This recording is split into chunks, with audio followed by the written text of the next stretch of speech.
Summer holidays வந்தாச்சு, நம்ம GT ஹாலிடேஸும் வந்தாச்சு. GT Holidays, South India's number 1 travel brand.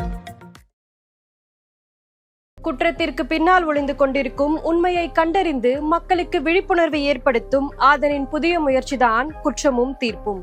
இந்த சம்பவம் நடந்து 90 ஆண்டுகள் ஆச்சு.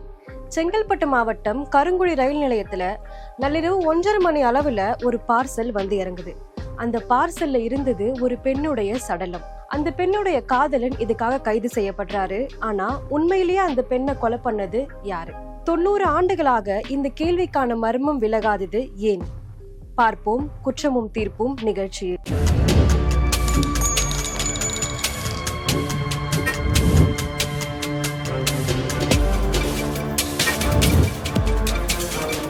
கருங்குழி ஒரு சிறிய டவுன். இப்பவே அப்படிதான் இருக்குன்னா 90 ஆண்டுகளுக்கு முன்னாடி இன்னுமே ஒரு சிறிய குடியிருப்பு பகுதியா தான் இருந்தது. அது சரியா 1934ஆம் ஆண்டு ஜனவரி 13ஆம் தேதி எழும்பூர்ல இருந்து இரவு 10 மணிக்கு புறப்படுற ரயில் கருங்குழிய அதிகாலை 1:30 மணி அளவுக்கு வந்தடையுது. வந்த ரயில் 6 பார்சலை இறக்கிவிட்டு புறப்படுது. 6 பார்சல்கள்ல 5 பார்சலை மட்டும் அதனுடைய உரிமையாளர்கள் வந்து வாங்கிட்டு போறாங்க. ஆனா ஒரு பார்சலை உரிமை கோரி யாருமே வரல. அதனால அந்த ஊழியர்கள் அந்த ஒரு பார்சலை மட்டும் ஸ்டோர் ரூம்ல போட்டுட்டு வீட்டுக்கு போறாங்க. அடுத்த நாள், அதாவது ஜனவரி 14ஆம் தேதி, அந்த பார்சல்ல இருந்து ஒரு துர்நாற்றம் வீசுது. இதனால அதிர்ச்சி அடைந்த அந்த ஊழியர்கள் காவல்துறைக்கு புகார் தெரிவிக்கிறாங்க. அதிகாலை 5:30 மணி அளவிற்கும் அப்பதான் காவல்துறையினர் சம்பவ இடத்துக்கு வராங்க.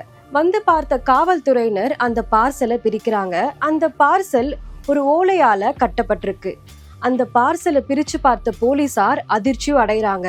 அந்த பார்சல்ல இருந்தது ஒரு பெண்ணுடைய சடலம். அந்த பெண்ணுடைய சடலம் ஈச்சமர பாயால சுற்றி இருக்கு.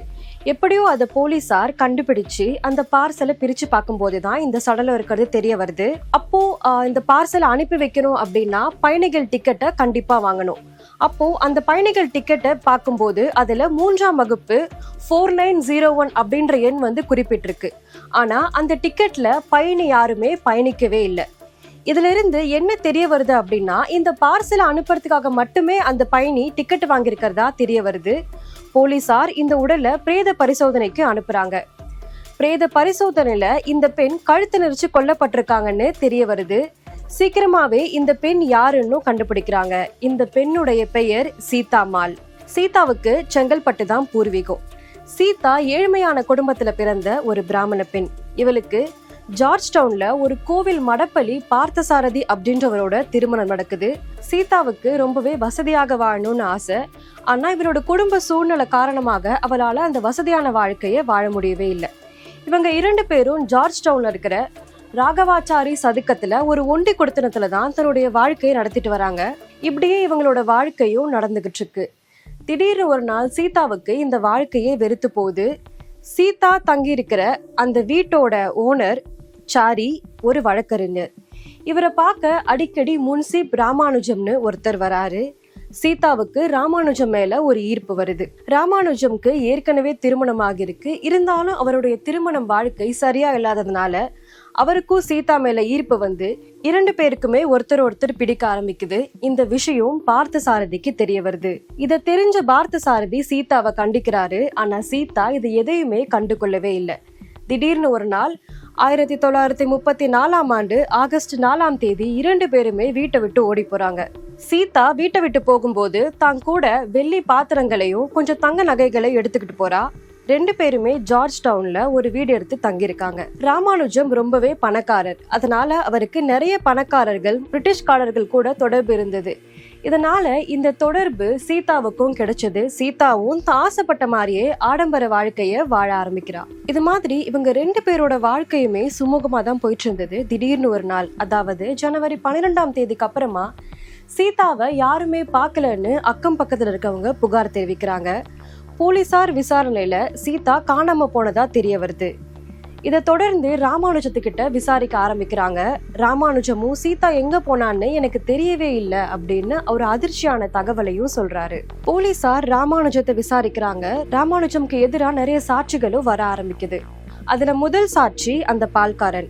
எப்பவுமே சீதாமால் தான் பால் வாங்குவதா பால்காரர் சொல்றாரு. எதிர்பாராத விதமாக ஜனவரி 12ஆம் தேதி ராமானுஜம் தான் பால் வாங்க வந்தாருன்னு பால்காரர் சாட்சி சொல்றாரு. இதன்படி காவல்துறை என்ன சொல்றாங்கன்னா, ஜனவரி 11 இரவு சீதா கொலை பண்ணப்பட்டு 12 காலையில ஓலப்பாய் மூலயமா கட்டி ஒரு போர்ட்டர் உதவி மூலம் எழும்பூர் ரயில் நிலையத்தில இருந்து கருங்குடி ரயில் நிலையத்திற்கு அந்த பார்சல் கொண்டு போயிருக்கும் அப்படின்னு போலீசாரும் சொல்றாங்க. பிறகு தீவிரமான வழக்கு விசாரணை ஆரம்பிக்குது. கடைசியா அந்த 10 நாள்ல சீதாவை நான் பார்க்கவே இல்லை அப்படின்னு சொன்ன அவரு கொஞ்சம் கொஞ்சமா சீதாவை நான் பார்த்தேன் அப்படின்னு ஒத்துக்கிறாரு. அதே மாதிரி எப்படி இந்த கொலையை பண்ணி இந்த பார்சல் கட்டின அப்படின்ற விஷயத்தையும் அவரா தாமா முன் வந்து எல்லாத்தையுமே சொல்றாரு. இது எல்லாமே போலீஸுக்கு அதிர்ச்சியா தான் இருக்கு. ஒரு குற்றவாளி தாமாக முன் வந்து எப்படி இந்த குற்றத்தை எல்லாம் ஒத்துக்கிறா அப்படின்னு அவங்களும் அதிர்ச்சியில இது எல்லாத்தையுமே கேட்டுக்கிட்டு தான் இருந்தாங்க. வழக்கு விசாரணையும் முடிவுக்கு வருது. ராமானுஜத்துக்கு எதிராக தான் எல்லா சாட்சியுமே இருந்தது. இதனால 9 ஜூரிகள்ல 6 ஜூரிகள் ராமானுஜம் தான் குற்றவாளின்னு தீர்ப்பளிக்கிறாங்க. இதனால அவருக்கு ஆயுள் தண்டனை வழங்கப்படுது. ஆனா ராமானுஜத்துக்கு சார்ந்த அவர் பணக்காரர்கள் எல்லாருமே ராமானுஜம் இந்த கொலையை செய்யல அப்படின்னு வாதாட ஆரம்பிக்கிறாங்க. இதனால ராமானுஜத்தோட ஆயுள் தண்டனை குறைந்த நாட்கள் தண்டனையாக குறைக்கவும் படுது. இந்த வழக்கு ரொம்பவே பரபரப்பா பேசப்படுது. ஆனா இந்த கொலையை ராமானுஜம் பண்ணவே இல்லைன்னு ஒரு தரப்பு மக்களும் தொடர்ந்து தன்னோட வாதத்தை முன் வச்சுட்டே வராங்க. அதற்கான நிறைய காரணங்களும் சொல்லப்படுது. கருங்குடியில ஒரு பங்களால எல்லா பணக்காரர்களும் சேர்ந்து ஒரு பார்ட்டி நடத்துறாங்க. அப்போதான் சீதாம்மாள் தவறி விழுந்து இறந்துட்டதாகவும் சொல்லப்படுறாங்க. சீதாம்மாள் இறந்து போனா ஒருவேளை தங்களுடைய பேர்கள் ஏதாச்சும் பாதிக்கப்படும் அப்படின்றதுனால சீதாம்மாள் கொலை பண்ணப்பட்டாங்க அப்படின்னு இந்த பழிய ராமானுஜத்தையே ஏத்துக்க சொல்றாங்க. ராமானுஜமும் நிறைய அரசியல் பிரமுகர்களுக்கு பயந்துகிட்டு இந்த பழியை ஏத்துக்கிட்டதாகவும் சொல்லப்படுது. ஆனா உண்மையிலேயே ராமானுஜம் சீதாவை கொல்லணும்னு எந்த அவசியமுமே இல்லை. ஏன்னா சீதா ராமானுஜத்தை நம்பிதான் அந்த வீட்டை விட்டு ஓடி வந்தா. ராமானுஜம் சீதாவை ஏன் கொலை பண்ண அப்படின்றதுக்கு காரணம் சொல்லும்போது அவகிட்ட இருக்கிற நகையும் பணத்தையும் அடகு வைக்கதான் நான் அவளை கொலை பண்ண அப்படின்னு ஒரு நம்பவே முடியாத வாக்குமூலத்தை கொடுக்கிறாரு.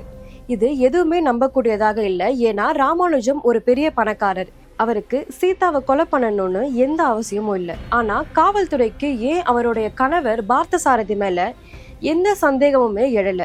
ஏன்னா சீதா ஓடி போனதுக்கு அப்புறமா பார்த்தசாரதி காவல்துறையில புகார் தெரிவிக்கிறாரு. என்னுடைய மனைவி ராமானுஜம் கூட ஓடி போயிட்டா அப்படின்னு. காவல்துறைக்கும் பார்த்தசாரதி மேல எந்த சந்தேகமும் வரவே இல்லை. இந்த வழக்கு ஒரு சாதாரண வழக்காக தோன்றினாலும் இந்த வழக்கை சுத்தி இருக்கிற கேள்விகள் தான் மக்கள் மத்தியில ரொம்ப பெருமளவு பேசப்பட்டதுன்னே சொல்லலாம். காரணம், ராமானுஜத்துக்கு சீதாவை கொல்லணும்னு எந்த அவசியமுமே இல்லை. அது மட்டும் இல்லாம தனியாளா இந்த கொலையை செஞ்சு பார்சல் கட்டி ரயில்வே நிலையத்துக்கு அனுப்புற வரைக்கும் ஒரு ஆளால கண்டிப்பா செஞ்சிருக்கவே முடியாது. இவருக்கு பின்னாடி இருக்கிற அந்த முக்கிய புள்ளி யாருன்னு இப்ப வரைக்கும் கண்டுபிடிக்கவே இல்லை. இந்த கொலை வழக்கு 90 ஆண்டுகளாக கண்டுபிடிக்க முடியாத மர்மமான வழக்காவே தொடர்ந்துகிட்டு வருது. இன்னொரு குற்ற சம்பவத்தில் உங்களை சந்திக்கிறேன்.